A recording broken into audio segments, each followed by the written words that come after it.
Oh my goodness. And Vibe check. live. Oh, we're live. Vibe check. Vibe check. Vibe for the day. Stimulus. Vibe for today is fuck around and find out. Oh my God. Jesus I Christ. hate everybody. And the world will suffer. I mean, but that's, people, unfortunately, people make it easy. People make it and they easy. really do. I think back to innocent Nita, who started this bullshit 4 years ago, and she was like on fire for everybody. Now she wants to set everybody on fire. It's like, well, things have changed. Well, you see, the thing is, like I keep saying, it's like, I miss the days where you had to be at a convention to get the latest, I guess, like fandom bullshit. Yeah. Oh yeah. Like anything that happens in comics, you had to be at a convention to get that information. And mind you, you're getting that information directly from people. I mean, granted, it was still gossip, but still, it's like, but you had to be in person to get this gossip. Now it's like we're inundated with that shit day in, day out on social media. And it's like, and here's the kicker. You know what kills me about the social media is like we share people and somebody will DM me and they'll be like, oh my God, he fucked around on his wife and he's a drunkard, or he did this or she did that, and she's a skank and she sucked dick to get where she's at and blah blah blah. Right. All this other bullshit. But when it comes to the shit that really fucking matters, like they fucked me over, they didn't pay me when they were supposed to, and all that shit, everybody wants to fucking be quiet. I don't give a fuck about somebody's personal life. I give a fuck about their professional life. Right, yeah. And good morning, everyone. It is March 15th, 2024. And you're watching the Raging 2, the vlogs. Oh, my goodness. You ready for this? I have a question, though. Oh, go for it. So how big does an opportunity have to be for a guy to suck dick to get there? Depends on the guy. This and many more questions coming right up.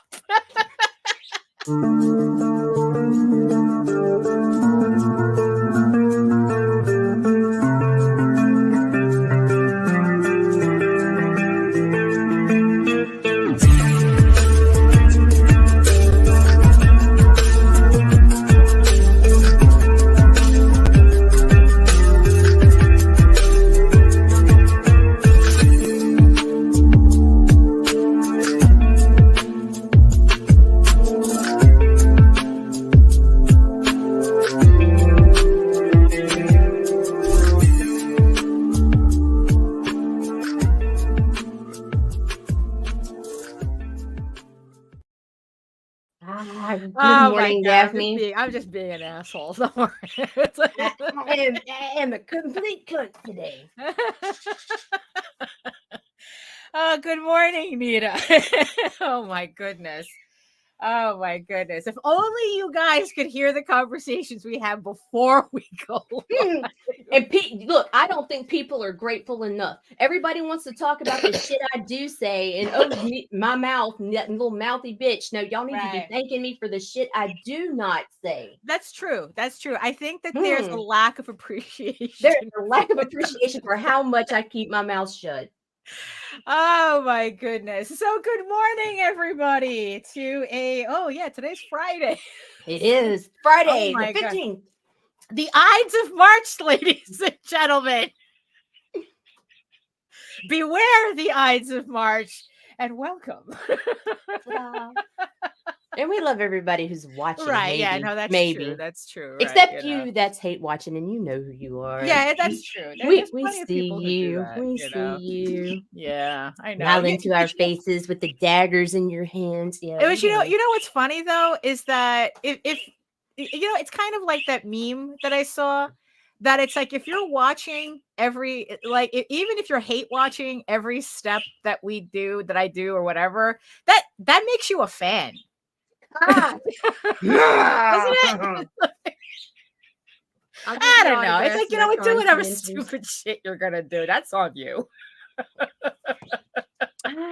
Yes. Oh my goodness. So who's joining us in the chat today? The only two that are speaking to us so far are Michael and Robert. Good morning, Rob. Michael. How's it going, dude? Hey, hello. Oh my goodness. And yes, and I see you, my beautiful eyeball people, watching us from regions beyond. If you are watching us from Facebook, if you're watching us from LinkedIn, if you're watching us from Twitter, come on over to YouTube. Keep Rob and Michael company in the chat. It's a lot easier for us to conversate without too much interruption if you're on YouTube. And while you're here, make sure you like, share, subscribe, and hit that notification bell so that you get notified whenever any of our shows go live. They're like unsubscribing this morning. They're like, oh no, they're talking too much shit. Yeah, I know. Women. Down, bitches. Down. And too, Brute. That's okay. I don't like me either. Right. Well, it's like, oh my goodness. Look, it's like, look, I spent the entirety of last night just having college stress dreams again. So I don't know what's going on. No. Oh, it was awful. Angry sexual experiences. No, it's bad college experiences. Well, isn't that what? Well, I mean, it's kind of the same thing, right? It's like, I dreamt that I had gone back to SVA. And I thought it was something I needed to do. And then after 2 weeks, I realized that this was a mistake and I wanted to get out of not going to school anymore. But by then I had already spent like $800 because the school was charging per week or something. I don't know. I don't know. It's like, I don't know. It's like that's my go-to, that's my go-to stress. There's two of them. There's getting lost in a giant house and not being able to find my way anywhere, and SVA, being back at SVA. My two are alligator farms where one of my kids gets injured or eaten. Oh no. Or the werewolf dream where I can't figure out if the werewolf is my friend or my enemy or if I'm actually the werewolf. Oh no! Oh, yeah, it's exciting. Actually, fucking weird. It's fucking weird. Oh my goodness! Oh, hello everyone. My name is Daphne Lage, and I'm a cartoonist, illustrator, and comic book artist from New York. I have been self-publishing comics since 1992, and you know what that means, especially for today. Well, it's like, you know what? Yeah, this. Even though the other one was more appropriate, this is just how I'm feeling right now. I feel like I'm taking crazy pills. And I am known for the furry fantasy adventure Tall Tales, which returns to Kickstarter in April. With the new story arc, Tears of the Mother, with the re-release of issues 1 through 5, and the brand new issue 6. So like I said, coming back to Kickstarter, link is in the show notes below so that you can sign up to get notified when the campaign goes live in April. And I am also known for my medieval fantasy drama, Eager Raven, Heir of the First Unicorn, which thank you so much to everybody who supported the campaign. I should be getting the book soon so we can get the rewards out as quickly as possible, and then we can keep this train moving. So thank you so much. In the meantime, you can read both my comics online at egoworks.com. That's EGOWORKS, and Tall Tales. That's TAILS online.com. And you can check out all my videos on how I make my comics here on YouTube at my channel at Daphne Lage, Lage Art, which also simulcasts through the Indie Comics Network. And to tell you more about it, our official werewolf, Nita. It hasn't been confirmed. It's never been confirmed. But anyway, my name is Nita Lanning. I'm a writer, vlogger, blogger, blue-eyed savage from the swamps of Southeast Louisiana. And yeah. Alligator wrestler. Alligator wrestler, all that other good shit. And I own the Google account that runs the Indie Comics Network, which is a fancy way of saying, hey, this is my YouTube channel. Right, exactly. Yeah, it's like sometimes people get kind of like a little over the top when it comes to like owning a channel, a YouTube channel. It's like, look, if you have a Google, my granny has a YouTube. Yeah, exactly. It's like, my mom technically has a YouTube channel. She just doesn't use it. It's like it's not that big of a deal. Or having a YouTube channel and streaming does not make you a god. It's like we're not CNN. ahead of the comics industry or whatever. It just makes me an opinionated bitch with a microphone and some friends. Just and if like you don't like that, please fill out the form and throw it in the trash because we're not going to even read it. Fuck you. Exactly. So that, I mean, oh my goodness. Yeah, we're a little uppity today, huh? The coffee's good. Right. God, maybe too much. I ran out of coffee grounds and I had to use espresso to brew a regular pot of coffee. Oh, and no. Then, You're bouncing off the walls. I'm ready to fight. I was writing before we got on the air. And so what I've been doing is I've been setting up, because it's like I just finished writing the novelization for issue 7 of Ego Raven, right? Right. So what I did was I set up the rest of the chapters, taking the script that I have already and putting those sections in the script in their appropriate chapter template, so that as I'm writing, I can incorporate the script, whatever's in the script, and then put in whatever like new scenes or, hey Jim, any new scenes or whatever in it. So that way I kind of still keep accurate with the comic, even though usually when I write I have the comic next to me. So because I did, I set up the templates essentially up until issue 15, until the final issue. So that way I could just continue writing as I go along. But remember, my rule is that I cannot go ahead of the actual comic. And how's that working out for you? Well, today I skipped a chapter. Uh-oh. So what happened is that because I had I had the template set up, right? I had one particular scene that I had written as a vignette that I've been like messing around with like the past 2.5 years. It's a very pivotal scene that I've been fussing with, but it comes in issue 13 in the comic. So of course it's going to be in chapter 13 in the novelization. So I'm sitting there, right, setting up the templates, and I go, and I realize, like, I can just plop in that vignette into the novelization, this bloop, because technically I wrote it already. I wrote it 2.5 years ago, so technically I wrote it. So it's like, what? Let me plop this vignette into the chapter, so at least it'll be there when I finally get to it. Right. So now, of course, I couldn't just plop it and leave it, So since last night, I've been editing. Well, no wonder you're stress streaming. And it's just like, and it's like, and I finally, and right before the show, I kind of got it the way that I guess now that I have the context of the rest of the novel, I finally was able to fit in the scene. It's not like a vignette anymore. It's an actual scene from the book now. And I feel very satisfied, having it there. But at the same time, it's like, the scene put me in a mood. Uh-oh. So I have stress dreams and I have this, and it's like I'm just messy today. Okay. I'm just messy right now. I love messy. But this was kind of like part of what we were talking about yesterday, that I decided that it's like, oh, Chad says, I heard there was an Alcoholics Anonymous award show today. There is, and you win, Chad.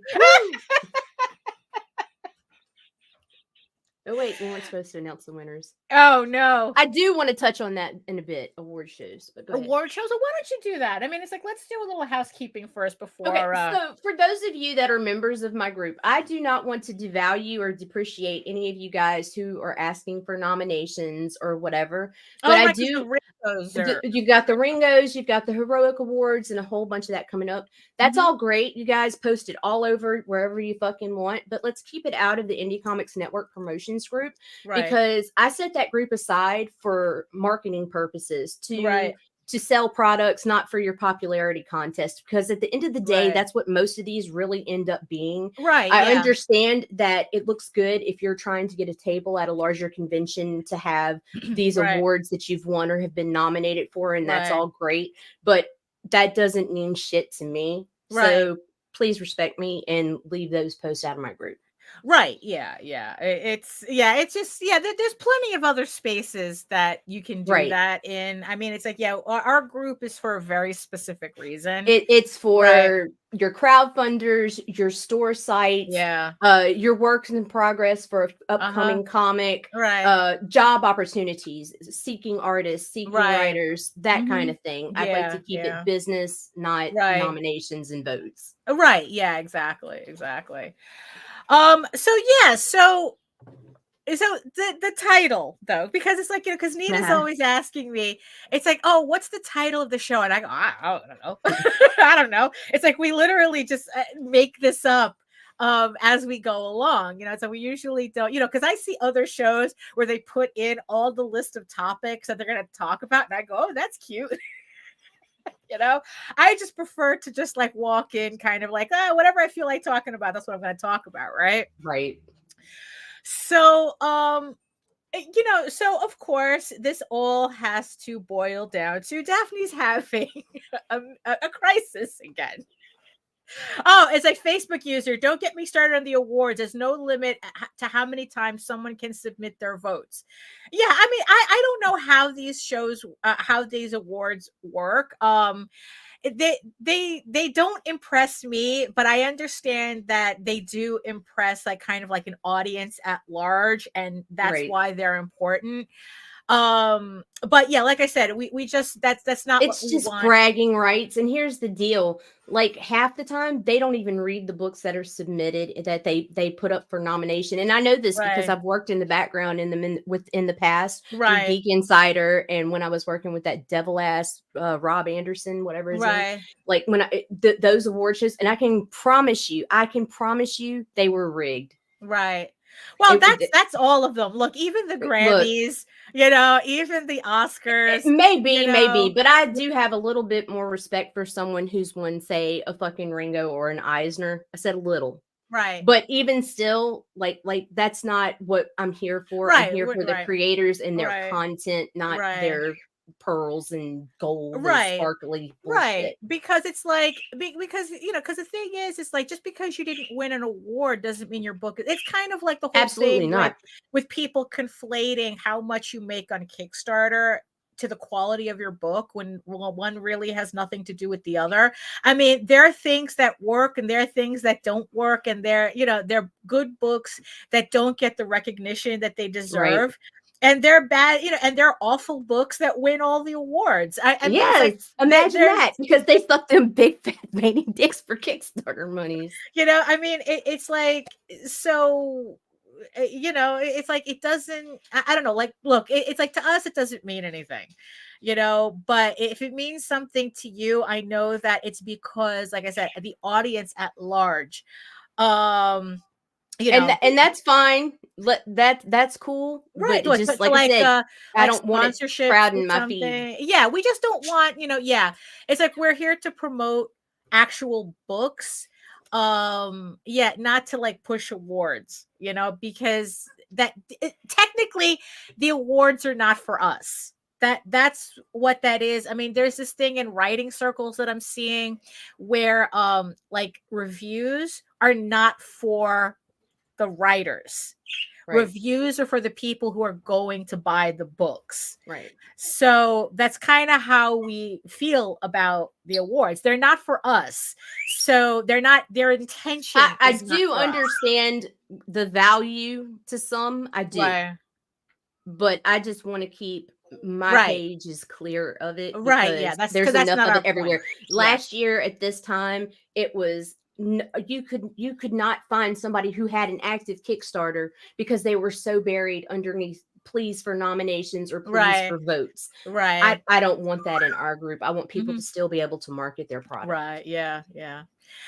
So like I was saying, it's like, usually, like, so the title, it's all because, Daphne's having a crisis again. you know. I love crisis. So yeah. So, you know, just coming off of Eagle Raven issue 8, where I pretty much hit average with both my backer count and the amount of money that I raised. Right. And then now I'm promoting Tall Tales, and I'm kind of having a crisis of faith over that. Because you know, because I've said before that it's like, just because I'm selling fantasy books doesn't mean that it's the same audience for every title. You know, the audience, actually the crossover audience between Eagle Raven and Tall Tales is around like 20%.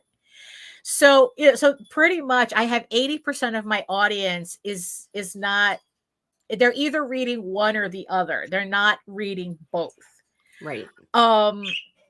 So the thing is, though, is that, so when I started promoting Tall Tales, I started getting a little melancholy over it, because it was obviously not seeing the same reaction that, say, if I was doing another Eagle Raven campaign. Like, you know, and it's like, and I don't know, it's like, the problem is that logically, I know why that is. You know, it's like, I know that, again, it's like not the same audience back and forth. And also I know that furry books tend to be a harder sell. Like, I know that even back in the fandom days, Tall Tales was always a hard sell, because it's not a cutesy style that was preferred. No, it's not at all. But that's what the appeal of Tall Tales is, and people are missing out, really. And I'm like, not just doing this because you're my friend. Like, Tall Tales is like if Disney's Robin Hood was tossed into Middle Earth. It is like an upgraded fucking Disney cartoon with violence and gore and politics and passion, and just it's very, it's extremely well written by JD. So JD Calderon Jose writes it. I draw it. It's unlike Eagle Raven that I do everything on it. So it's just kind of like a different thing, you know. But sometimes, and look, I know I'm not the only one who goes through this. I know plenty of other creators who have different IPs, and they don't understand why is it that their fans don't cross over easily. You know, even if they're doing all superhero books, you know, it's like, well, how come my fans aren't reading everything? Because it's like, just because a person likes one type of superhero book doesn't mean they like all superhero books. You know, so it's like, it's like you're gonna have differences. I mean, look, we've seen it even when people are doing their little sexy bad girl books, right? It's like, just because, you know, one really hits it off doesn't mean you come up with another character that's going to hit the same way. You know, so it's like, so every title that you come up with you're going to inevitably come up with a different audience for it, which is kind of strange, but that's just how it works. It's just the math. You know, I mean, even people who are like hardcore Marvel heads, there are certain books they prefer over others. You know, so, you know, or DC, you know, it's like people prefer Wonder Woman over Superman. You know, it's like, oh, I don't want to read a Batman book. You know, it's like, so even the large companies have this issue where different people, like the people who collect everything, is a much smaller percentage of your audience than. But okay, so that's kind of like the dilemma that I'm in, but it's not really a dilemma because there's nothing to solve, really.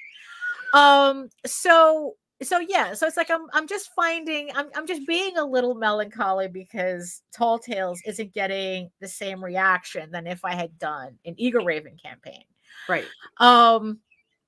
But you see, the thing is, though, is that if I look over all my numbers since we started, because Tall Tales started on Jose's account before I took it over, before I took up doing Tall Tales on my account. From the very beginning, this is exactly how Tall Tales has performed.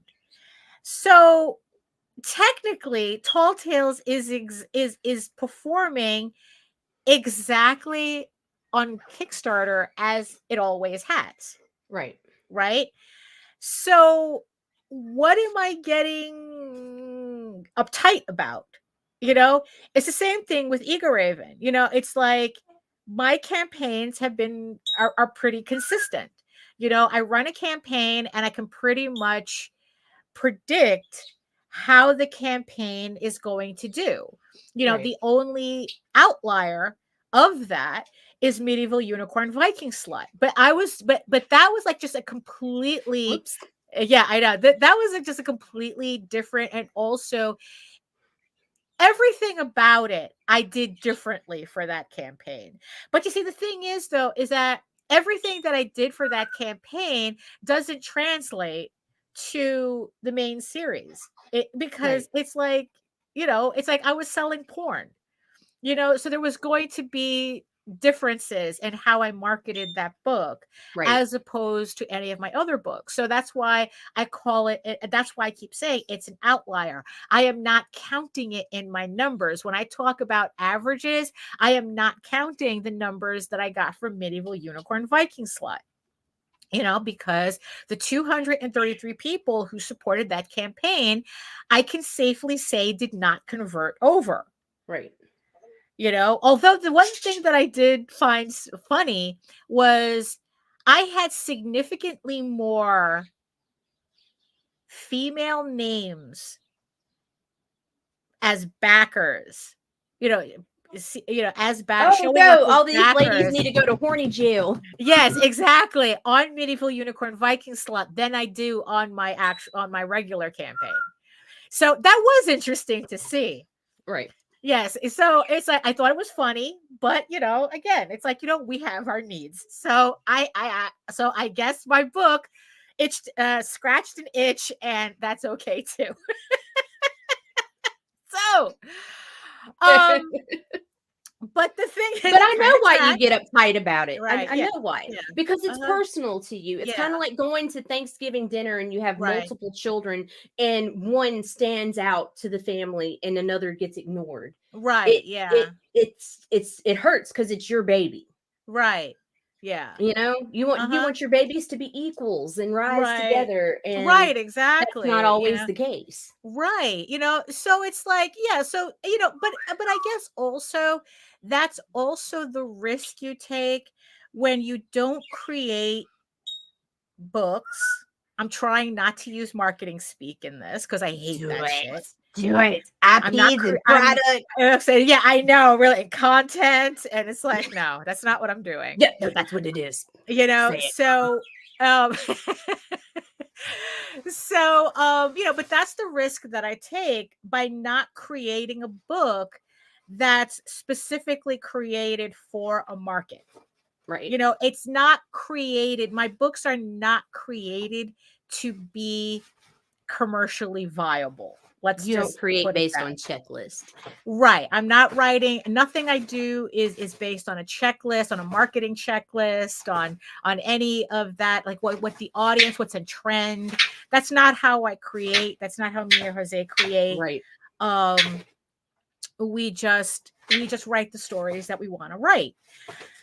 So, of course, the trade-off is that sometimes all you get to be is average because of that, you know? No. Yeah, I know. Exactly. What? You can't tell people that, Daphne. You cannot tell people that. You know, it's kind of like the thing, Sturgeon's Law. 95% of everything is crap, but 100% of people think they're in the 5%. You know, I mean, so it's like, so 90, in the 10%, 90% of everything is crap, but 100% of people think they're in the 10%. Duh. Right? It's kind of like Lake Wobegon, where all the kids are above average. All the children are above average, right? That's statistically impossible. So as, you know, so of course, Sturgeon's Law is also statistically impossible. You know what it is? I keep confusing Sturgeon's Law with Goodwin's Law, which is that the first person who mentions Hitler in an argument loses the debate. No, it's Sturgeon's Law. 90% of everything is crap. So that being said, so everybody thinks that they're in that 10%. And I have to agree with Jose. It's like when he said that, it's like, yeah, 90%. Oh, Matt Campbell said, I think it's important to think about target audience as early as possible. Well, you see, that's the funny thing, because I never thought about target audience. Ronan says, you creating original stories and going after what you want to do doesn't make you average. But if we're talking about the numbers, the maths, we're talking about that, I'm average, especially when it comes to Kickstarter. The average Kickstarter raises between $1,000 and $9,999. 70% of people who will run a Kickstarter fall in that category. Right. If they fund, if you run a Kickstarter and you fund, you are most likely to be in that 75% that not only raises that range of money, but you're also most likely to remain there. Matt Campbell, I didn't when I started Mythica, and later I struggled on how to market it. Yeah, that's kind of like that. That's me. I just wrote my book for me. And I just later on decided there has to be other people like me who likes this stuff. Right. Like that was the extent of my marketing strategy. You're the extent of your right, that I'm the extent of my audience, But again, it's like that's but that the trade-off is that there's probably a ceiling I'm going to hit because of that. And that's just something I have to accept, that it's like look at how much I had to do just to get Medieval Unicorn Viking Slut to perform better than my average book. Look, this is the only time we get to use that title. We really had to cut back on using that title. We really did. It got blocked and shadow banned and all that other shit. Not shadow banned, but it definitely got moved to the bottom because we had slut in the title. In the code. It's like that. In the end, we learned the hard way that having slut in your title is not good for algorithms. Sex isn't either. We learned that the hard way too. That's true. So you really have to be careful on how you title your Kickstarter campaign. I mean, what you use in the byline, the like your actual title, you want to be very, very careful as to the words you use, because those are the keywords that every bot is going to narrow in on. Right. If you just use if you want to use like more saltier words in the byline, that's fine, but keep them out of your title, your actual title. Yeah, that's what we learned from that campaign. But so if we're just running the maths, right, on the books that I do, I'm average. I fall in the 75%, and it's like, it's probably, my books are probably going to stay there.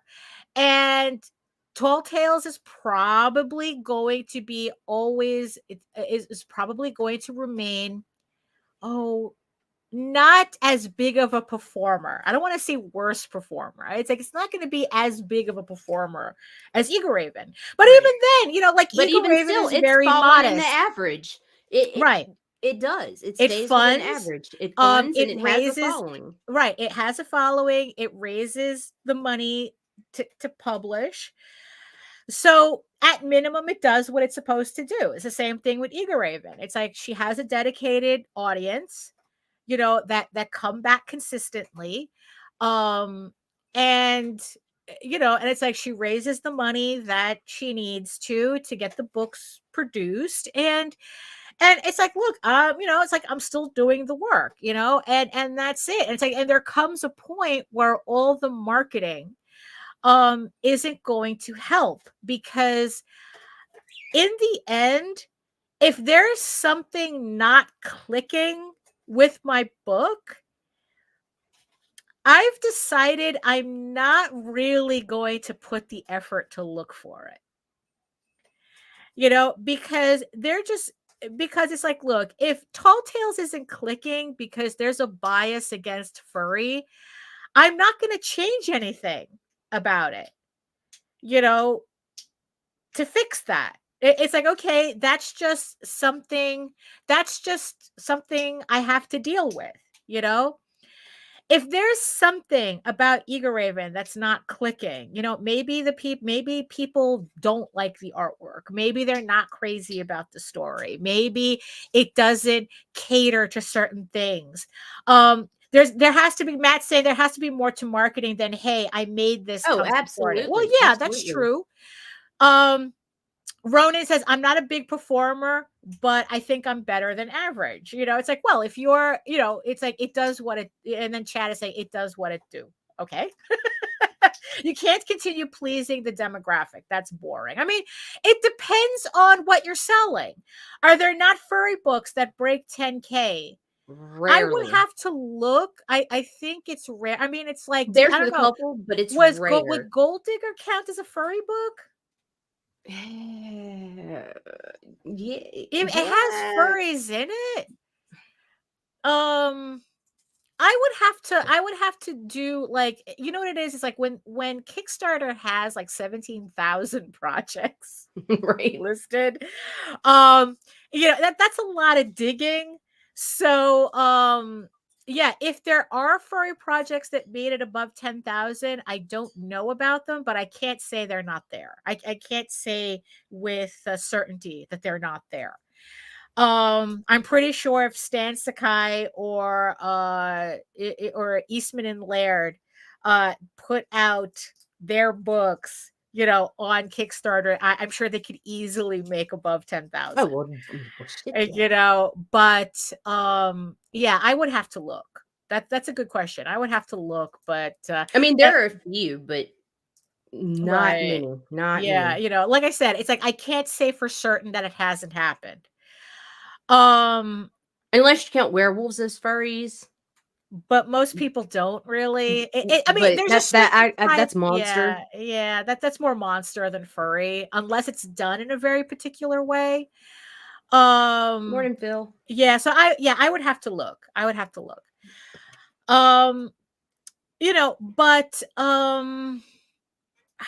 what is it? So yeah, so in the end, so it's like, yeah, so it's like, am I kind of having my little mood swing about this? Yes. But at the same time, am I going to do something about it? No. Oh my God. Oh no, absolutely. Well, of course, I would think furries love werewolves, but not all monster lovers love furries.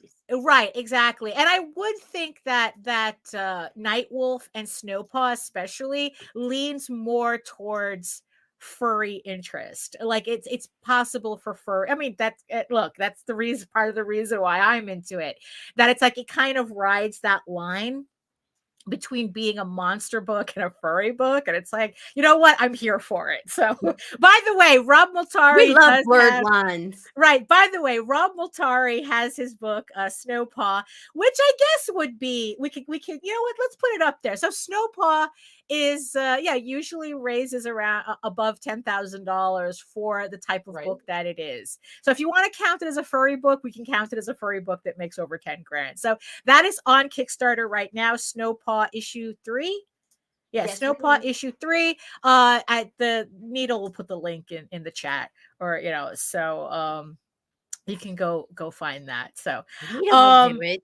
Yeah. So so there just comes a point where I just have to accept the fact that, oh, I'm average. And that's, and it's like, you know what, unless I'm going to do something incredibly dramatic to change that, which in the end doesn't necessarily mean it will change that. It just means that I've done something dramatic to get the same result, essentially, and that happens too. And there just comes a point where it's like, you know what, it's like, I have to accept the fact that I probably hit my ceiling on Kickstarter. And until I figure out something really different, that's probably where I'm going to stay. I'm just going to stay average. I'm going to say consistent. But I've also said on a previous show that I'd rather be consistent than have a roller coaster of a Kickstarter career. where it's like on one day I'm raising 2,000, then it jumps to 15,000, then it jumps to 20, and then it jumps back to 7, and then, oh my God, I'm making 2,000 again, which we have been seeing, some people, go through, and it's like, oh, that's too much. I think that's even more stressful than just having campaigns that make, like my campaigns. It's like, okay, I know I can make $4,000 on, 4 or 5 grand on Eagle Raven, and I could probably make 3 on Tall Tales. It's like, I know that it's like, I'd rather know that for sure because I'm that consistent than wonder whether is something going to bug out. It's like, so, yeah, So, and I think that also, like, a lot of people, especially when they start bugging out on Kickstarter, I think it has a lot to do with the fact that they don't accept that their book is average. So they freak out when it's like they can't get that needle to move. And it's like they start doing kind of like they start making really odd decisions that still doesn't do much of anything. And and in the end, it's like, I think that it's just a lot less stressful to just kind of like, okay, am I writing the book that I want? Yes. And like, this is my checklist. Am I writing the book that I want? Yes. Am I telling the story that I want? Yes. Am I finishing the book that I want? Yes. So are the sales, it's like, and have I been able to create a consistency in how I release my books and how they perform on Kickstarter? Yes. So are those really bad things? No. Right. They're not, it's like, they're not, I don't think that they're an indicator of anything other than this is just how I'm performing on Kickstarter. Tall Tales is a harder sell. That's just something I have to eat, that's just what it is, but is it consistent in how it sells? Yes, it's consistent. So so it's like, okay, well then there's that, so I know that the campaign is going to do a certain amount. No amount of cheerleading is going to change that. So why stress it? But I do anyway, because that's what I do. Because that's what we do. That's all we do, right?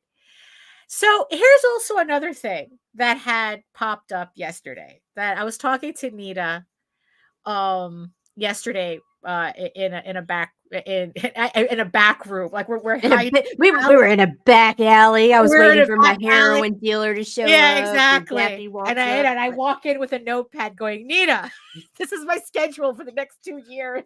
Oh God. So, and then I started stressing out. Right. So that's what I like doing. I like stressing myself out by creating a schedule for the books that I'm going to be releasing on Kickstarter, right? And just so, because it's like, I do this so that I have targets to hit. Right. Even though I'm doing this on my own at my leisure, it's not really at my leisure. I need to have I need to have targets to hit, so I know that I'm doing the work in the timeline it needs to be done in. Right. So, like for this year, it's like I know exactly what books I'm releasing this year. So it's like, so we have Tall Tales coming up. Then we have Eagle Raven Volume 2 coming up. We have we have a House of Bob sketchbook coming up, right? And I think I have a collected trade of the first 4 issues of the Tall Tale series that's coming up. So I have that for this year, right? So I started, so out of curiosity, not really curiosity, but like, okay, what happens after I'm done with the last campaign? What's the next book, right? So I made a list of, okay, how am I going to release books for next year? So, so I made that list. And what I was telling Nita, it's like, wow, it really falls into place. The last issue of Eagle Raven, right? Issue 15, is going to be released on this schedule October, November of 2026. So literally, I'm ending the year of 2026 with the last issue of Eagle Raven, right? Wow. So what does that do? It induced another panic moment in me, because now I had a different question. So this year, I'm spending my year penciling out all the comic book issues that I have left, right? So I'm penciling the rest of Eagle Raven. I'm probably going to have Eagle Raven completely penciled and lettered by the summer. If not a little bit after, but it's definitely around summer. I'm going to have, by September, Eagle Raven is complete. Issue 15 up to issue 15, everything lettered and penciled. All I have to do is just ink it and color it, and that's it, right? I'm going to have the last 2 issues of Tall Tales, Tears the Mother, issue 7 and 8, penciled and lettered. That's going to be done, right? So all my pencils are going to be done. So I have a nice pile of digital pencils that I don't have to think about anymore. I could just go in and just ink and color and call it a day and have everything completed, right? So in 2025, all my books will be done completely, right? Which is crazy. I mean, because it's like, it's like, I'm literally like, I feel like, I'm in the Great Hall in the Mines of Moria, right? And then you see that light coming from the other end of the hall, right? That light at the end of the tunnel. And it's like, fuck. It's like, so it's like, even though this is supposed to be a good thing, the light at the tunnel is a good thing, I'm seeing a Balrog. Is it the finality or... And yeah, you see, and that's so this is where my other dilemma comes in. And it's like, and I'm going to toss this to the peoples. Going to toss this to the peoples.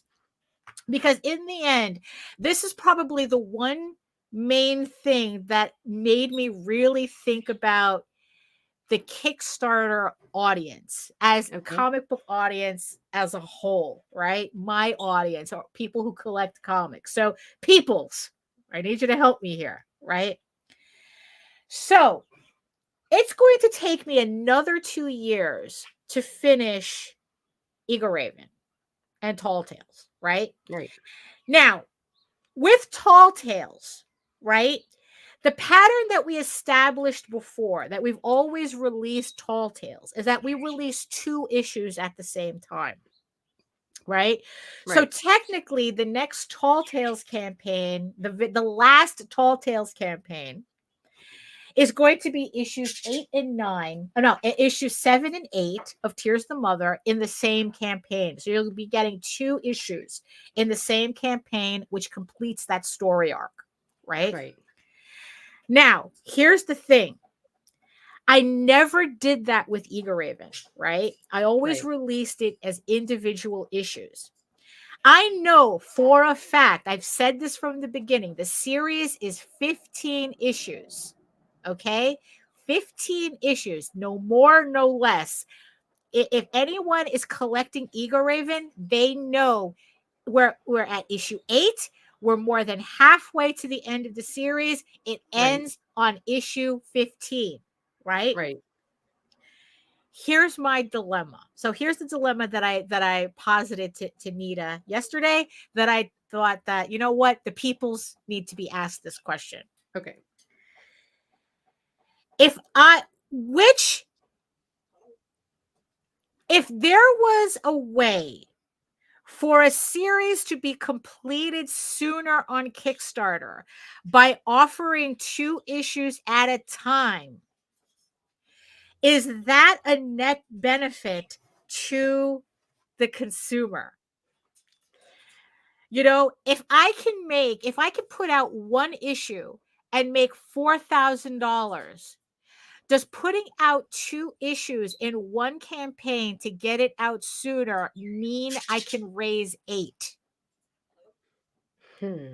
Will people collecting the comics, if they know you're collecting, say you're collecting any series, it doesn't have to be Eagle Raven, right? And all of a sudden, there was a way to get to the end of the series faster so that you can read finally the ending. Get to the consumers want to consume. That's what, you know. Well, so as a fan, then, so let's say it like this: as a fan, right? You're grokking the series, right? But it's going to take 2 more years to finish the series, right? Right.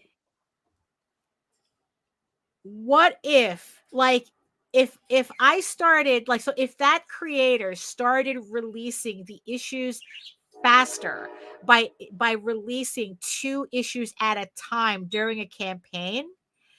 Okay, so Rob is saying, I prefer individual issue campaigns. I back a ton of Kickstarters and I'm already spread thin. And I feel the same way.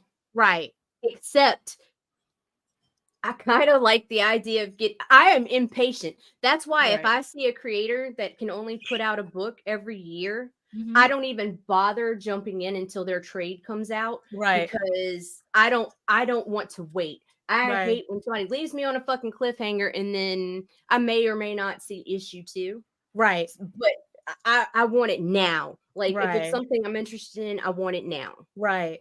But I also understand the individual issue because people are spread thin, especially in this economy right now. Right.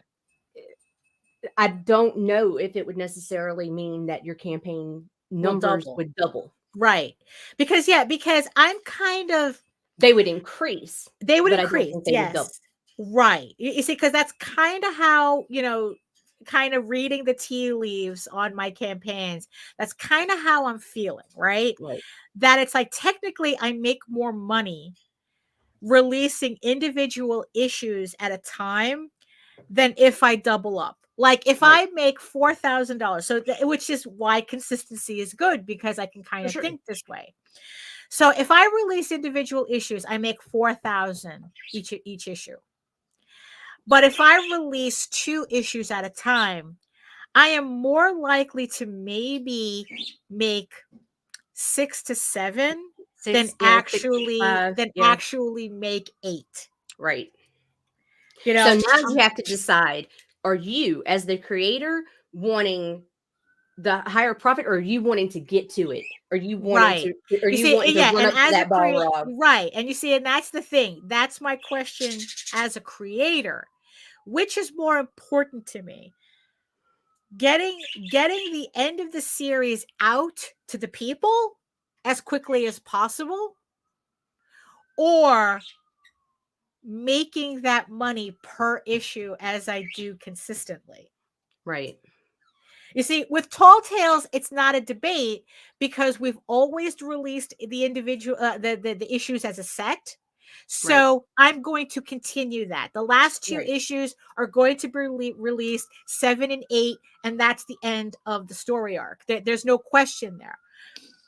Eagle Raven is a different thing. Eagle Raven's a better performer. So it's like, so it's like, it's not that I'm killing my golden goose. Right. That's not how I'm looking at it. It's like, do I sacrifice that extra money to be able to get to the ending faster? It's like, and that just comes down to a personal decision. Like ultimately that's what it is, because they're going to be, you have a luxury that other creators do not. And that is like, you're not dependent on your Kickstarter money. Right. Some are. So for them, it's a given that they have to do the individual issues. Right. Because it's like, I do everything myself. Right. Like at this moment, I'll probably, it's like the most that I pay out for is for like variant covers.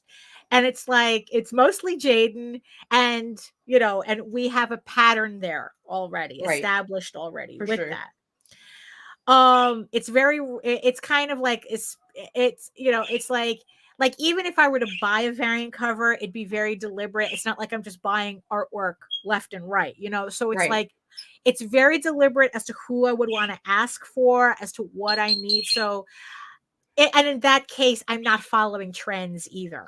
You know, it's like I'm getting people that I want to see do an Eager Raven cover, not a cover that, oh, this would sell really well. That's not how I look at this stuff. So already it's like I'm already not looking at this from the point of, you know, what's going to make me the most money, because I do everything myself. My outlay is as low as it can go already. Then I think you just answered your own question. Not really, because I'm still debating. I'm still, you see, so what me and Nita decided was what I need to do is probably split the difference. The only way for me to know whether this is worth it or not, this experiment is worth it, is to just try it. Guinea pig. I have no basis of comparison for this. So we have to have our control, you know? This is what happens. It's like, it's just, okay, this is what it's kind of like with Medieval Unicorn Viking science. Slut. Right. This is what happened with Medieval Unicorn Viking Slut. That complete campaign was an experiment, you know, taught me a lot, but what it mostly taught me was to never do it again. At least not like that. You know, if I'm going to do these alternative universe adult type of books, it has to be, it only makes sense for me to do them after everything else is said and done, after the main series is done, after all my work is accounted for, and then we can start playing around with different types of stories to tell. You know, that's the only time I should do this. In the middle of a series, it doesn't make sense.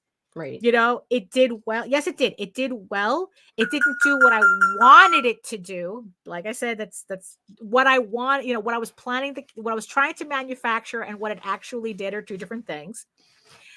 But at least I have that basis of comparison now to remind me this is not how I can do this. I have to finish everything, and then any special books, then we do it afterwards. Right? But in this case, I don't have a basis of comparison. I don't have a control campaign. So I need to make a control campaign. So what I'm thinking of doing is, because of the amount of work that I'm going to be getting done this year. So my thought process is that there's going to be at least, we're going to at least have one Eager Raven campaign where I'm going to offer up 2 issues at once. And we're going to, you know, and it's like, and I'm willing to sacrifice the lesser goal, you know, the lesser final goal, in order to have that information. You know, so it's like, because for all we know, I can offer up 2 issues of Eager Raven and it'll do just, you know, why buy one when you can buy 2 at twice the price, right? It's like that it could do the same thing as if I had done 2 individual campaigns. If I run a 2 book for one campaign and it raises $8,000, which is on average to what the individual issues can make, then there's no reason why I can't do that again. Actually, if it does do that number, it's only to my benefit to do it again to see whether it's consistent. You know, and considering that we would be closer to the end of the series, I don't have to do it for long. You know, because it's like, at worst, and that means we get to the trades. Right. And that means we get to the trades, right?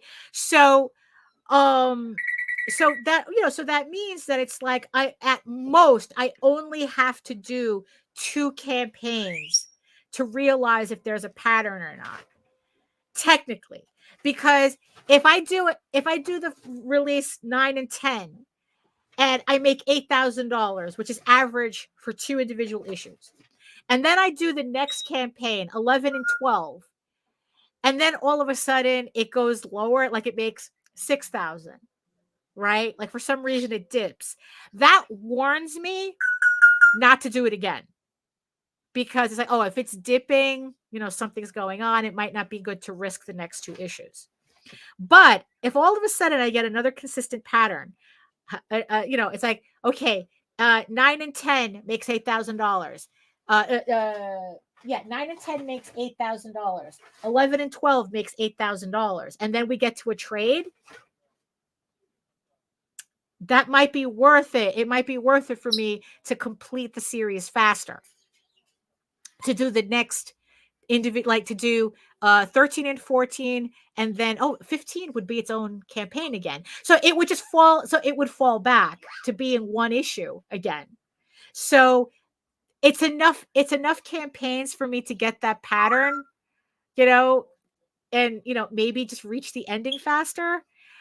But I would just need to do 2 campaigns first to realize if it's worth it. So that's kind of where I'm falling at right now. Let's experiment with one campaign offering up 2 issues. At worst, I lose about $2,000 doing that. But I get the information that I need for the rest of the series. And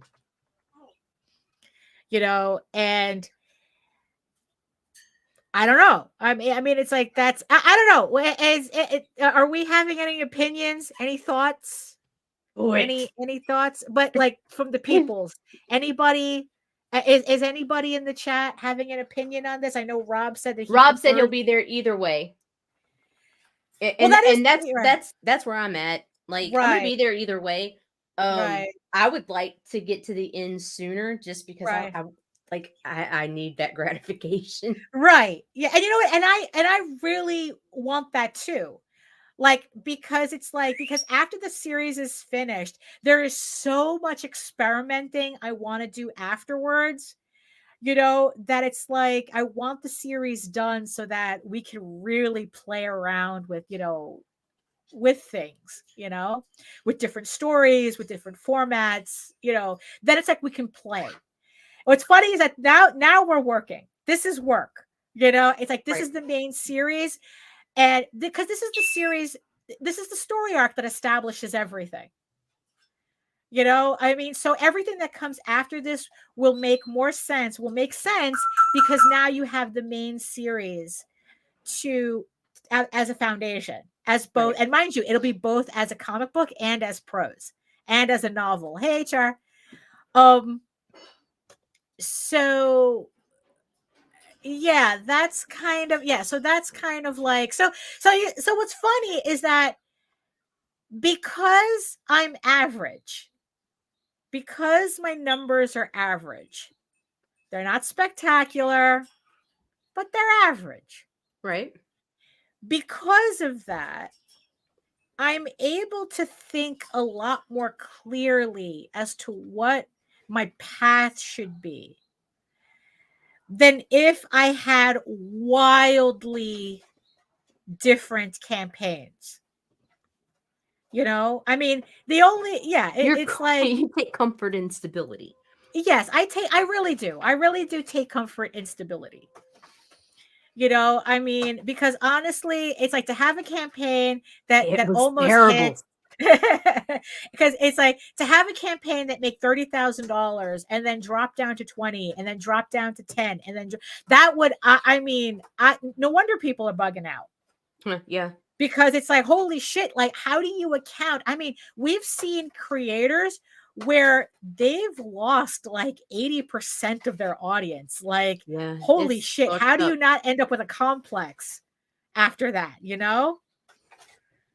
I mean, there was one campaign me and Jose were looking at where they lost 90% of their audience between 2 campaigns for the same book.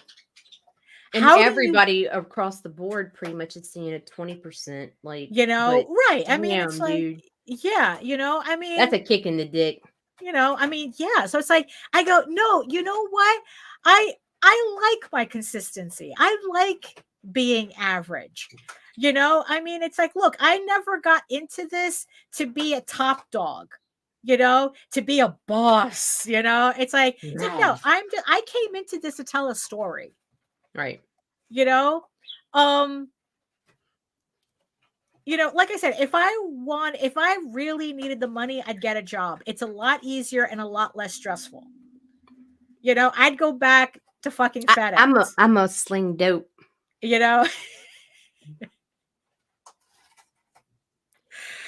I would go back to FedEx.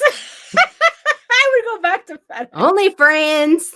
No, fuck that. I'm gonna be selling feet pics. Oh my god, there's so much easier ways to make money than comics. Yeah, no, there really is. I mean, it's like, Jesus Christ. We have a friend who, I mean, he's dabbling in crypto, and talk about making money for nothing.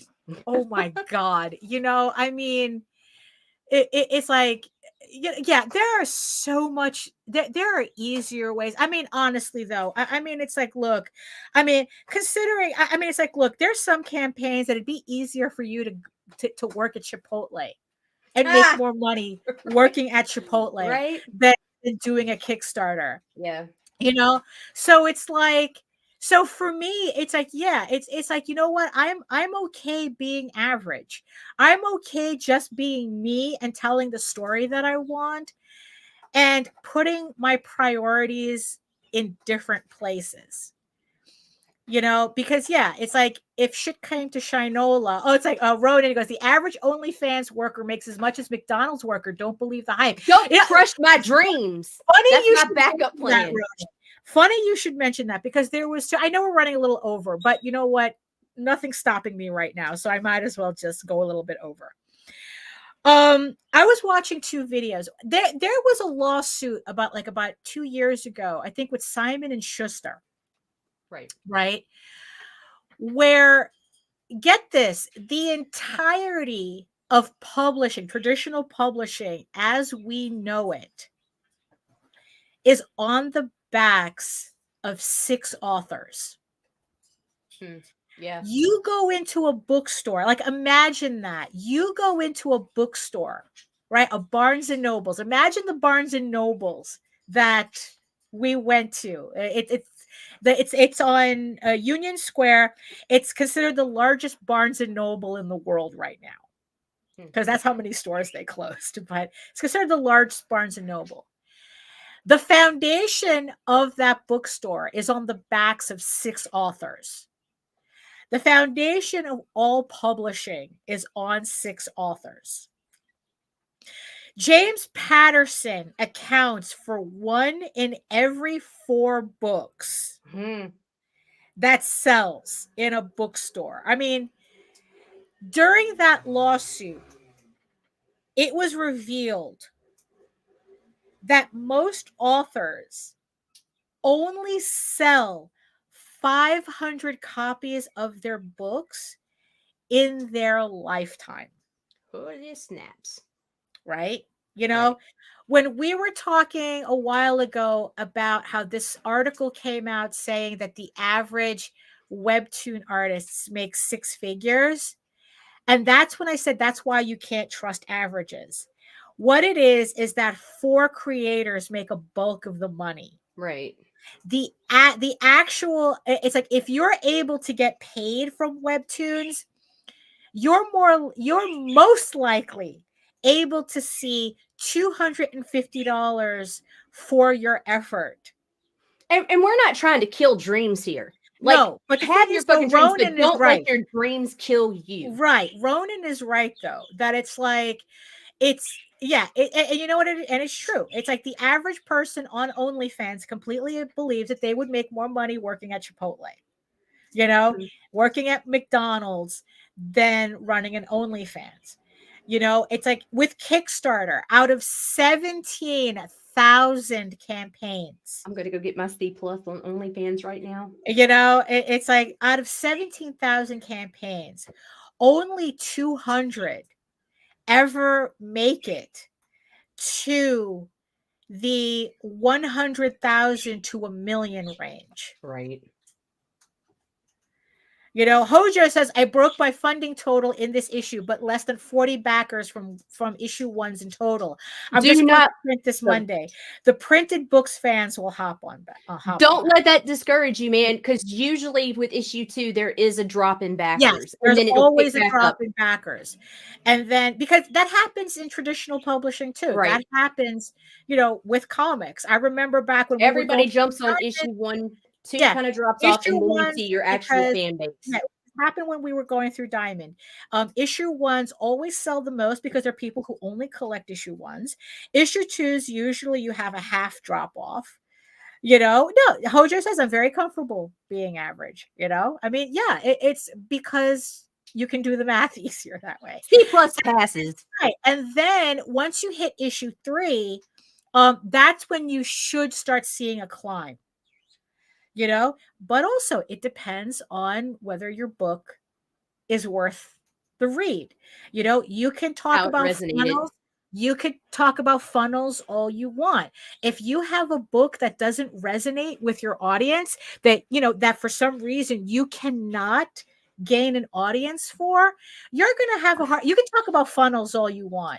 Ronan, I'm not sure you have some simps that will put you at least at manager levels of McDonald's.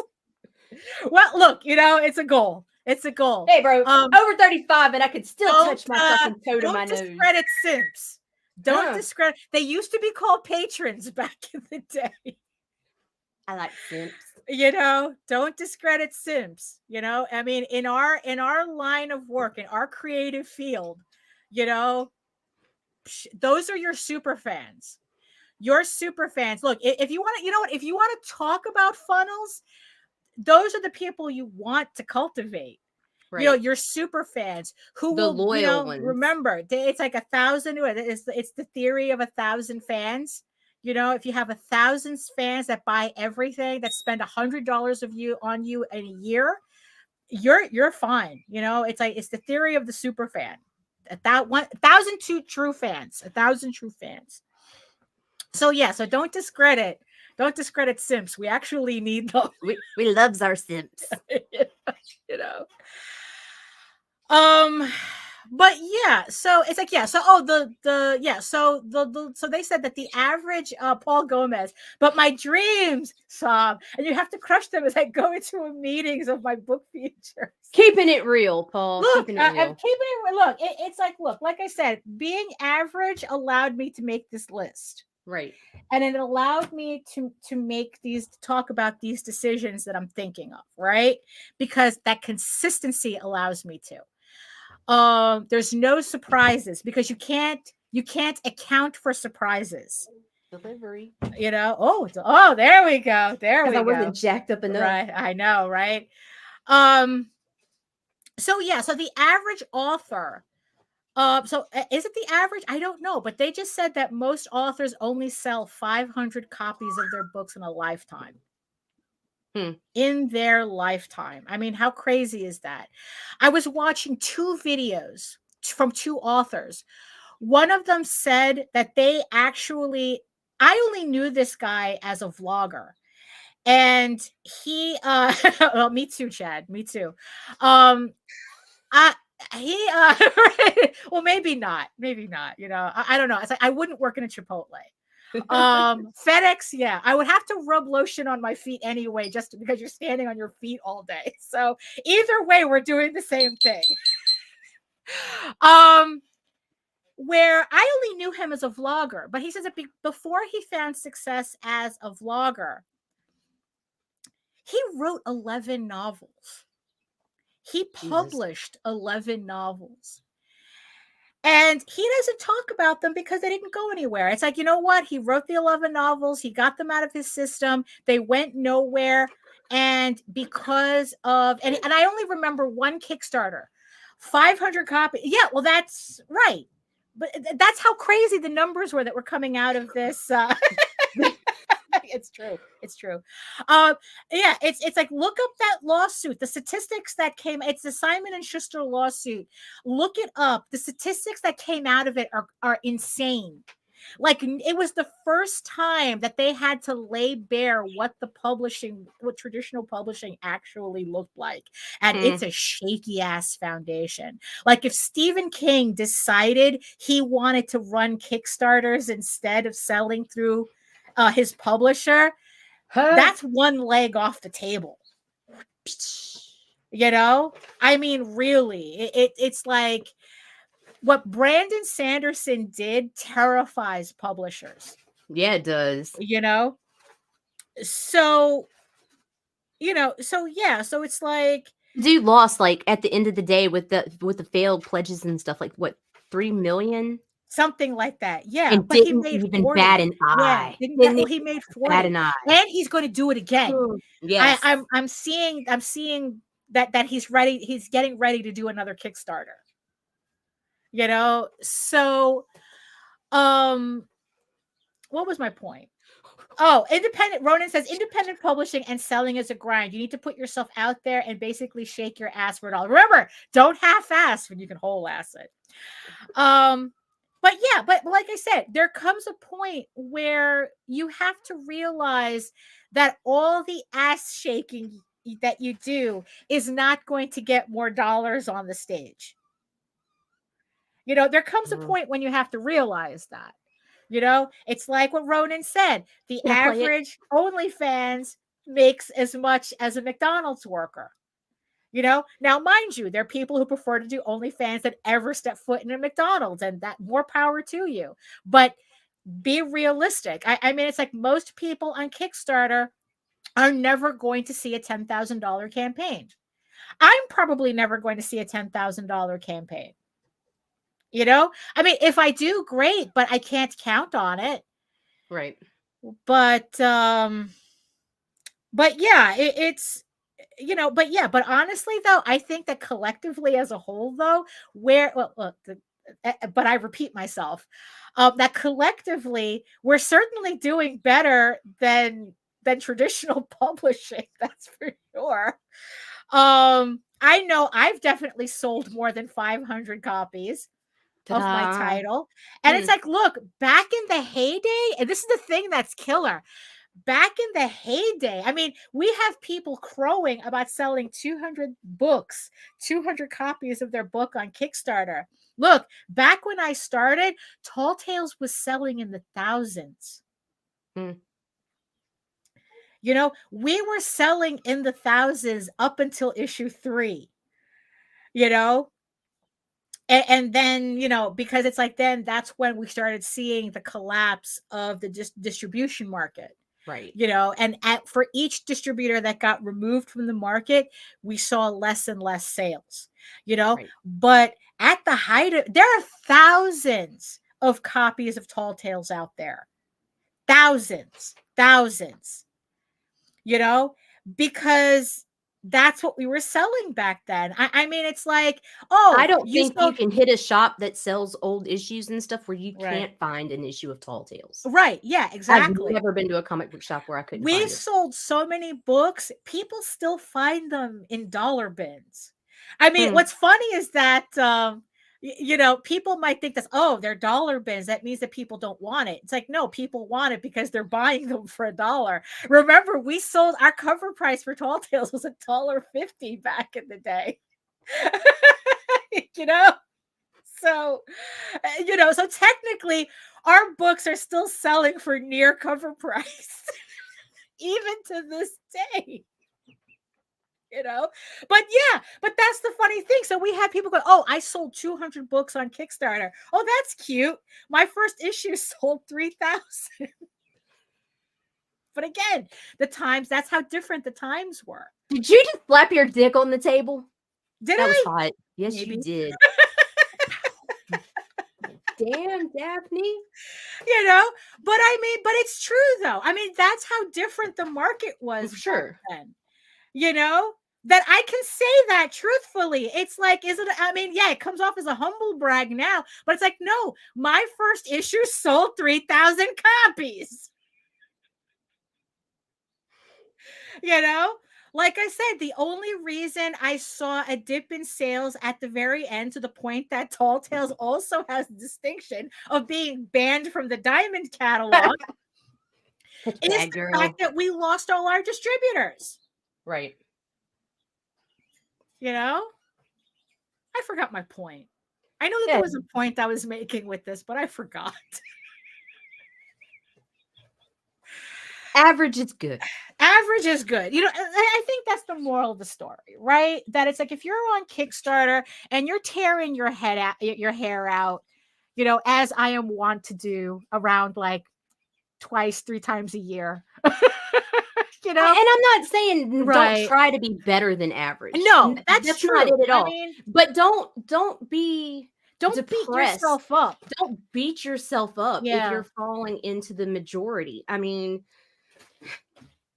There are Kickstarters that aren't funding at all. And I'm seeing guys that are 150% overfunded throw themselves into a fucking turmoil because they didn't hit the number they had set in their heads. And it's like, dudes, stop. It's like, look, Tall Tales #1 thank you, Chad. Try just to be better than me. All right. If that works for you, that's fine.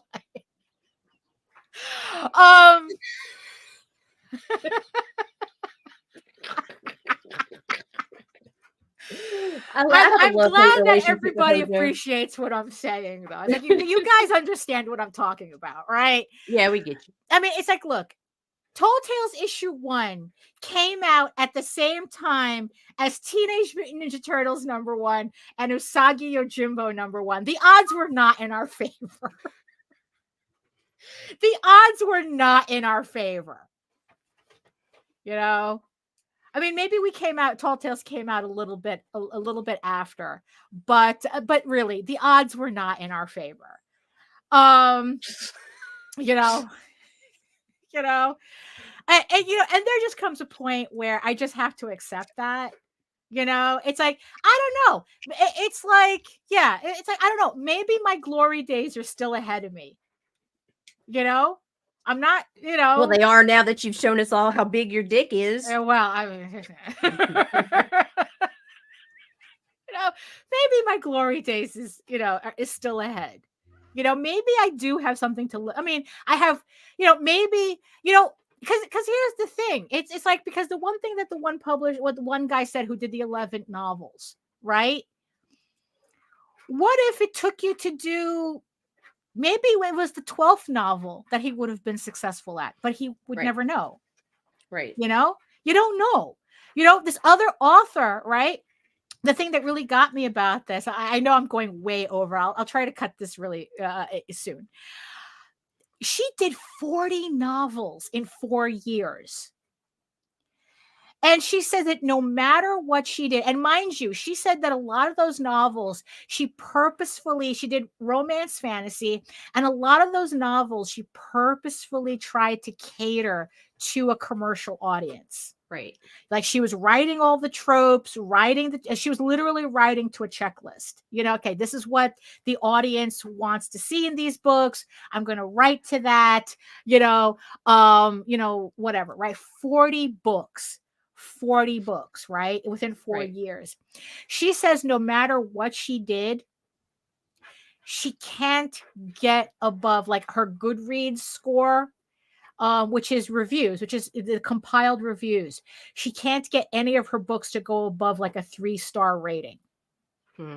I don't know what the highest level is on Goodreads. I don't know whether it's 4 or 5. I think it might be 5. So pretty much, she's average. Like, even with her trying to be commercial, 40 books, and all she could reach was average. Right. And she said that she's not doing that again. That from now on, like, all the books that she's writing are books that she wants to write, because if all she could be is average, why kill herself for that? Because she was suffering from burnout. She had, she was, let's say she was suffering from burnout. She was like, she started having health issues, trying to, because also she was writing for Amazon. And she says that if you're not writing pretty much a book every other month, you're going to get buried. Oh yeah. So absolutely. the Amazon algorithm kind of forced her to have that schedule. And she said it wasn't worth it. Because in the end, because I could have hit average doing half the work, But here's the ironic thing about it. Maybe she might have, if she did half the work, maybe she would have put out better books as opposed to stretching herself out for an algorithm. But she doesn't know, Yeah, she could have been above average, right. But it's like, no matter what she did, no matter how hard she tried, she could never get above average. So what if she were to slow down her release schedule and still be average, right? In my case, I'm thinking, well, what if I sped up my schedule and still be average? And still stay average, right? Because our intentions are different. I want to finish my series. She's writing another book. Right. So that's what we're trying. That's what I'm trying to figure out. It's like, if I can stay average and put out my books faster, why not? Right. It's only if I go below average that it's not worth it for me. That's like, no. Well, obviously that there's a certain effort that's keeping me at a certain level. Won't know what we try, right? So yeah, do the science. That's right. So, but first, I have to finish the books, because it's all moot if I don't finish the books. If I don't have an issue 9 and 10 completely done when the campaign runs, it's a meaningless gesture, right? Because I'm not sacrificing my rule, never run a campaign without the book being finished. I'm not sacrificing that. So yeah. So now I just have to concentrate on the work that I have to do first, and then we can slowly move into the other plan, of putting out, because technically for that plan to work, I have to have Tall Tales 8 and 9, 7 and 8 done, and Eagle Raven 9 and 10 done. Although Tall Tales is a lot easier because it's black and white, so I don't have to worry about coloring it. Once it's inked, it's done. Right. So yeah, so that's kind of where I am right now. So okay, so I probably we went a little long, but it's okay. I think we can finish. I think people will forgive us. We got the gist of it. We got the gist of it here, right? It's okay to be average, guys. And here is your Indie Comics Network Award. Right. Everybody feel free to print that out and show it to every convention where you want to sit at a table. There you go. Right. Oh my goodness. So yeah. So any that was the final thought. I guess that was the final thought, was it? Well, thank you so much for everybody in the chat for putting up with this long episode. Like I said, nobody was stopping me, so might as well get my thoughts out, right? But thank you so much. And also, it's like, yeah, you guys, obviously you're getting what I'm saying. It's like, because sometimes it feels like I'm just thinking out loud and doing like a stream of consciousness, and I think I'm just like babbling to people, and it's like, oh, okay, you guys are understanding what I'm trying to say here, right? Yeah. And I just want to thank the beautiful eyeball people. There's a lot of you today. Thank you for coming, for listening to the whole hour and a half. Thank you so much for watching. And I hope you get it too. Rhoda says, I'm used to 2 to 3 hours stream. Too much. It gets a little exhausting for me. My battery is kind of like getting low. Oh, I want that statue. Did you like it? Thank you, Patrick. Yes, for those of you who don't know, I have my first audiobook on YouTube right now. It is a audiobook of the first Eagle Raven prequel. It's the prequel book, Legend of the Silk Rose. So that's on YouTube right now. If you wanted if you need something to just listen to while you're working, if you want to know what it's like for me to read one of my stories to you, this is the video. Thank you everybody who's listened to it so far. I think I have like 40 something views on it right now. So thank you. I'm hoping everyone's enjoying it. It is a long video. It's about 2 hours.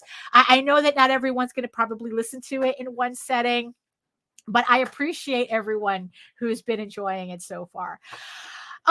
So if you want to learn more about me and my artwork and all my other stuff, you can head on over to my main portfolio site at egoworks.com, EGOWORKS, where you can find links to all of my galleries and social media sites, but I mostly post to Facebook if you are interested in seeing sketches and current work in progress updates. And remember that you can also catch me here on YouTube for 500 plus videos and our back catalog of live streams if you missed any previous episodes. And also join me for my semi-weekly art live stream Wednesdays at 4 p.m. Hey, we did 2 in a row. Maybe we can continue trying to do 3. Maybe we can do 3 in a row for next week. Don't set those goals, Daphne. Oh, no. We're still semi-weekly. If it happens, it happens. If it doesn't, it doesn't. But join me for my semi-weekly art live streams Wednesdays at 4 p.m. Eastern, 2 hours of me drawing and talking to the chat. We had a fun time last time. We were talking about doing maybe the next live stream being more like a drawing session where we're going to teach ourselves how to draw hands, Nita. We're going to teach ourselves how to draw hands for 2 hours. So if that's something that you guys might be interested in, you want to get a little like fake life drawing classes on, we can do that on the next live stream. But like I said, it's semi-weekly. If I'm able to do it, I do it 4 p.m. Eastern. But that means that also means make sure that you like, share, and subscribe to our channels so that you get notified whenever any of our shows go live. In the meantime, you can read Eagle Raven, Air the First Unicorn for free, uploading every day, Monday through Friday. But if you prefer your fantasy to be more of a furry Lord of the Rings adventure, you can follow the link over to Tall Tales. That's TAILSonline.com. And not only can you read the first 20 issues of Tall Tales for free, but you can catch up on the latest story arc, Tears of the Mother, which goes live on Kickstarter in April, so you can catch up with the series before it goes live. And then it's like we're going to be re-releasing issues 1 through 5 of that story arc along with the brand new issue 6. So again, links are in the show notes to sign up for the launch page so you also get notified when that campaign goes live. So thank you again, everybody, for joining us. And in the words of the ancients, eat your food, moisturize, mind your business, and do the work, because when you actually do the work, you never have to fake any of your accomplishments. Well, I think we certainly ended on a much better note than we started. So thank you, everybody, for putting up with us, and we'll see you next time. Hit one for the road. Fuck you, fuck you, fuck you. You're cool. And fuck you, I'm out.